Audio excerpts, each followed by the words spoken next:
জয় শ্রীশ্যাম। প্রিয় হোম রেসিপিতে আমার সকল বন্ধুকে অনেক অনেক স্বাগত। আজকের রেসিপি হলো কাতলা মাছের মাথা দিয়ে মুগের ডাল। সামনেই নববর্ষ আসতে চলেছে, তাই প্রত্যেকের বাড়িতেই কিছু না কিছু আগে থেকেই প্রিপারেশন চলছে। সে কথা মাথায় রেখেই আমি আজকে বানাবো উৎসবের দিনের জন্য কাতলা মাছের মাথা দিয়ে ঘন করে মুগের ডাল। আশা রাখবো আজকের রেসিপি তোমাদের নিশ্চয়ই খুব ভালো লাগবে। একটা বড় সাইজের কাতলা মাছের মাথা ছোট ছোট করে কেটে নিয়ে তার মধ্যে নুন আর হলুদ গুঁড়ো দুটোই 1 চামচের মতো দিয়ে ম্যারিনেট করে রেখে দেবো 10 থেকে 15 মিনিট। এবার নিয়ে নিতে হবে মুগ ডাল, আর একটু ভালো মানের হলে খুবই ভালো টেস্ট হবে। ডালটাকে মিডিয়াম টু লো ফ্লেমে 3-4 মিনিট একটু ভালো করে ভেজে নিয়ে লালচে রং হলে প্রেসার কুকারে ট্রান্সফার করে 1 গ্লাস মতো জল দিয়ে তার মধ্যে 1 চামচ নুন, হাফ চামচ হলুদ গুঁড়ো দিয়ে 2 থেকে 3টে সিটি দিয়ে বয়েল করে রেখে দিতে হবে।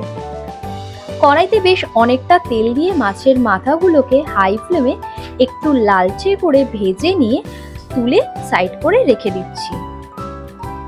এরপর আমাদের কাজটা হচ্ছে মশলা বানানোর। তার জন্য মিক্সিং জারে পেঁয়াজ, আদা, রসুন কুচি দিয়ে বানিয়ে নিচ্ছি পেস্ট।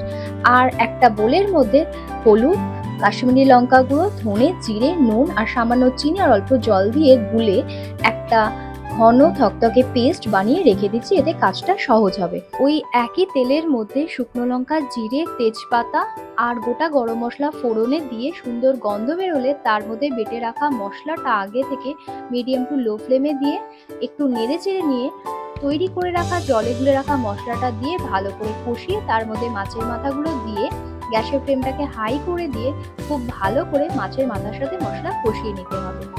একটু কষে গেলে তার মধ্যে টমেটো কুচি দিয়ে নেড়ে চেড়ে নরম হয়ে গেলে টমেটোটা তার মধ্যে আগে থেকে বয়েল করে রাখা ডালটা দিয়ে গ্যাসের ফ্লেমটাকে জোরে দিয়ে অল্প যদি ঘন হয়ে গিয়ে থাকে অল্প জল মিশিয়ে দিয়ে ভালো করে ফুটিয়ে নিতে হবে। আর সবশেষে তার মধ্যে অল্প একটু গরম মশলা আর 1 চামচ মতো ঘি দিলেই তৈরি হয়ে যাবে আজকে আমাদের খুবই টেস্টি মুগের ডাল, যেটা মাছের মাথা দিয়ে তৈরি করেছি।